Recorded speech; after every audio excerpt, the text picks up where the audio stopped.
Welcome to exam विवेचना। तो दोस्तों, जैसा कि आपको पता है, हम अपने इस चैनल पर डिस्कस कर रहे हैं टारगेट एलटी कमीशन 2021 और टारगेट एलटी टेट 2021।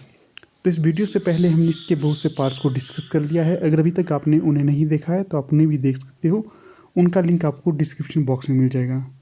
इसी के साथ अगर अभी तक आप हमारे टेलीग्राम और व्हाट्सएप ग्रुप के साथ नहीं जुड़े हैं तो आप उनके साथ भी जुड़ सकते हो, उनका लिंक भी आपको डिस्क्रिप्शन बॉक्स में मिल जाएगा।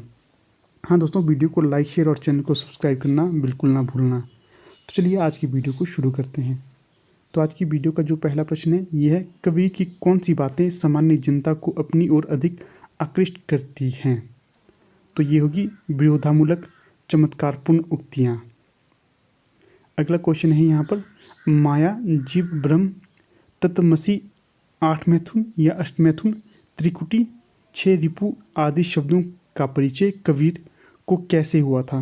तो जो ये शब्द हैं इनका जो परिचय कबीरदास को हुआ था, ये सत्संग के द्वारा हुआ था। जब उन्होंने सत्संग को धारण किया था या सत्संग को ज्वाइन किया था, उसके पश्चात इन्हें माया, जीव, ब्रह्म, तत्वमसी, आठ मैथुन, त्रिकुटी, छह रिपु इत्यादि शब्दों का परिचय हुआ था।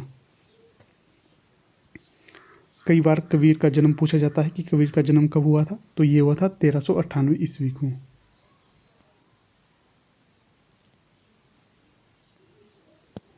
अगला क्वेश्चन है यहाँ पर कुछ तथ्य दिए गए हैं कृष्ण भक्ति से संबंधित। तो चलिए कृष्ण भक्ति संबंधित कुछ तथ्य देखते हैं। कृष्ण भक्ति के विविध संप्रदाय।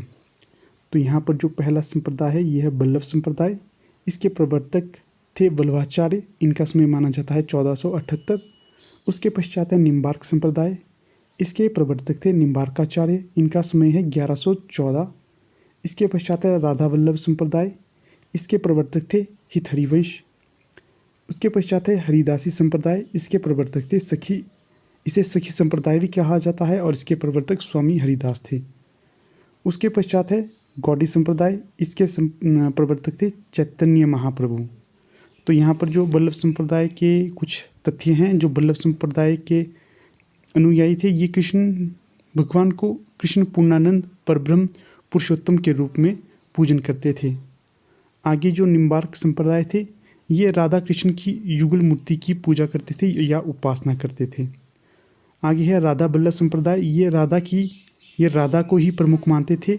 श्री कृष्ण ईश्वरों के भी ईश्वर हैं, ये इनका मत था। राधा को प्रमुख मानते थे और जो श्री कृष्ण थे इन्हें ईश्वरों के भी ईश्वर मानते थे।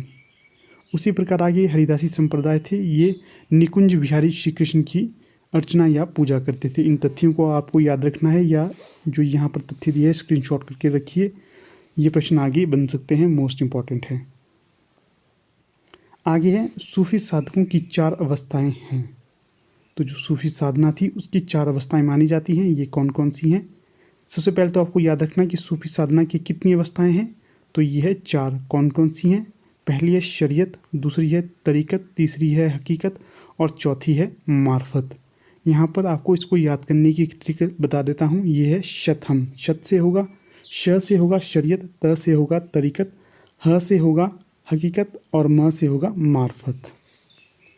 अगला क्वेश्चन है यहाँ पर, कृष्ण भक्त कवियों ने कृष्ण के किस रूप को अपने काव्य का विषय बनाया है? तो ये बनाया श्रीमद्भागवत पुराण के कृष्ण को। जो कृष्ण भक्त कवि थे, इन्होंने कृष्ण के श्रीमद्भागवत पुराण के कृष्ण को अपने विषय का रूप बनाया है या कृष्ण भगवान की इस रूप की पूजा की है। अगला क्वेश्चन है, ध्रुवदास किस संप्रदाय के कवि हैं? तो जो ध्रुवदास थे ये राधा वल्लभ संप्रदाय के कवि थे और स्वामी हितहरिवंश के द्वारा राधा वल्लभ संप्रदाय का प्रवर्तन किया गया था, याद रखिएगा। अगला क्वेश्चन है, किस संप्रदाय में गद्दी सेवा का विधान है? तो जो गद्दी सेवा का विधान है ये है आपका राधा वल्लभ संप्रदाय में गद्दी सेवा का विधान। अगला क्वेश्चन यहाँ पर है, श्रीभट्ट किस संप्रदाय से संबंधित कवि थे? तो जो श्रीभट्ट थे ये निम्बार्क संप्रदाय से संबंधित कवि थे। अगला क्वेश्चन है यहाँ पर, गदाधर भट्ट किस संप्रदाय के कवि हैं? तो जो गदाधर भट्ट थे ये चैतन्य संप्रदाय के कवि हैं। जो चैतन्य संप्रदाय है इसके प्रवर्तक का नाम आपको बताना है। यह प्रश्न आपके लिए छोड़ता हूँ। अगला क्वेश्चन यहाँ पर है, खड़ी बोली शौरसेनी अपभ्रंश के किस रूप से विकसित हुई है? तो जो खड़ी बोली शौरसेनी थी ये उत्तरी रूप से विकसित हुई थी।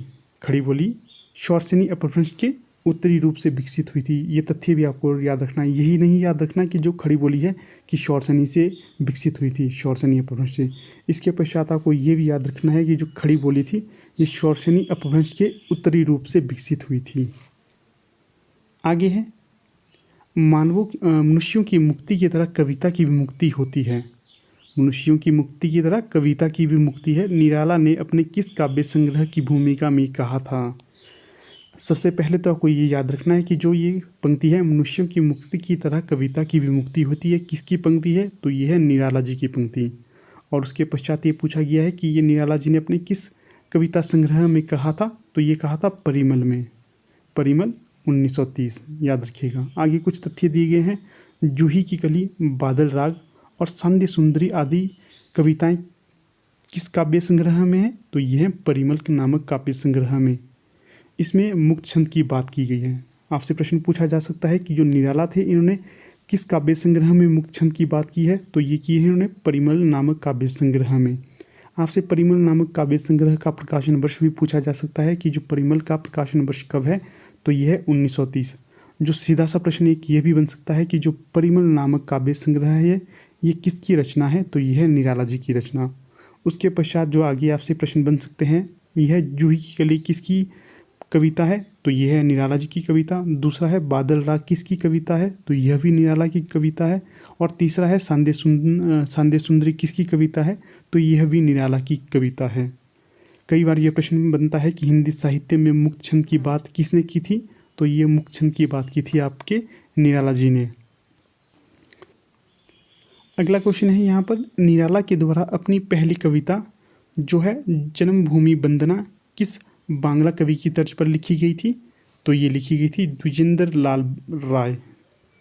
अगला क्वेश्चन है, गहन है यह अंधकार कविता की पंक्ति किसकी है, तो ये पंक्ति होगी निराला की।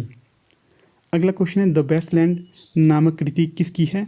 मोस्ट इंपॉर्टेंट प्रश्न है दोस्तों ये, तो ये है टी.एस. इलियट की। इससे संबंधित आगे तथ्य है कि जो इलियट के द्वारा निर्व्यक्तिकता सिद्धांत का प्रतिपादन किया गया है। ये तथ्य भी अक्सर परीक्षा में पूछा जाता है। अगला क्वेश्चन है यहाँ पर, पृथ्वीराज रासो को किसने अर्ध प्रमाणिक नहीं माना है। पूछा गया है पृथ्वीराज रासो को किसने अर्ध प्रमाणिक नहीं माना है।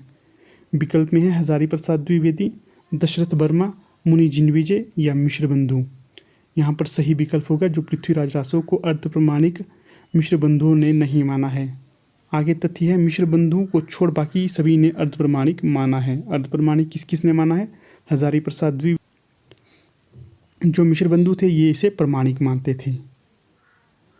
आगे तथ्य है पृथ्वीराज रासो को किस विद्वान ने अप्रमाणिक नहीं माना है। प्रश्न को ध्यान से पढ़िए, पृथ्वीराज रासो को किस विद्वान ने अप्रमाणिक नहीं माना है अर्थात प्रमाणिक माना है, तो विकल्प में है आचार्य रामचंद्र शुक्ल, रामकुमार वर्मा, कविराज श्यामल दान या श्याम सुंदर दास। तो यहाँ पर जो सही उत्तर होगा तो वो होगा श्याम सुंदर दास।